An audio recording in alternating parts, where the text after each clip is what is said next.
On this episode of China Uncensored, a pair of deadly explosions rocks Tianjin. Hello and welcome to China Uncensored. I'm your host, Chris Chappell.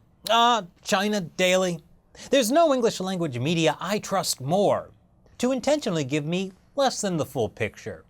I mean, sure, this article on Wednesday night's massive explosions in Tianjin has pictures, but after reading this entire article, I'm still not clear why stuff exploded or what actually happened, except that the Chinese premier is bravely asking injured people to go get treated properly.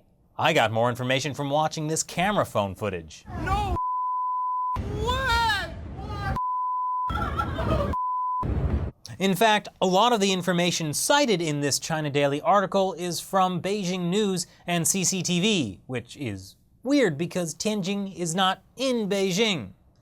On Thursday, a man claiming to be an employee of the local news channel Tianjin TV said on social media that his station had sent 100 reporters to the scene, but then authorities told the station to only broadcast reports from Beijing's central media outlets.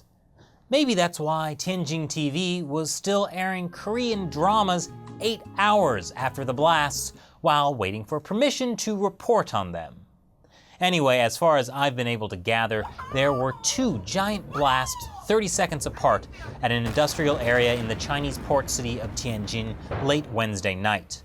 At noon on Thursday, Reuters reported that 50 people were killed, including more than a dozen firefighters. At least 700 people were injured. Foreign media were even disrespectful enough to try and report live from outside the local hospital. We really don't know what happened, as you said, but describe the area where it happened. You know, this is so typical. What's that, Shelley?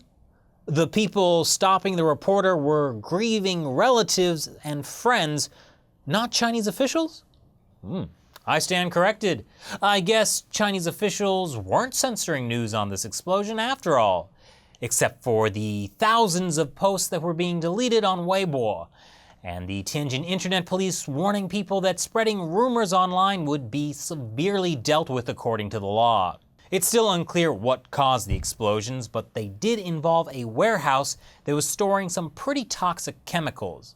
Don't worry though, meteorologists on state-run media assured the public that the toxic gases won't affect nearby Beijing. Instead, they'll follow this arrow harmlessly out to sea, and I guess towards Korea?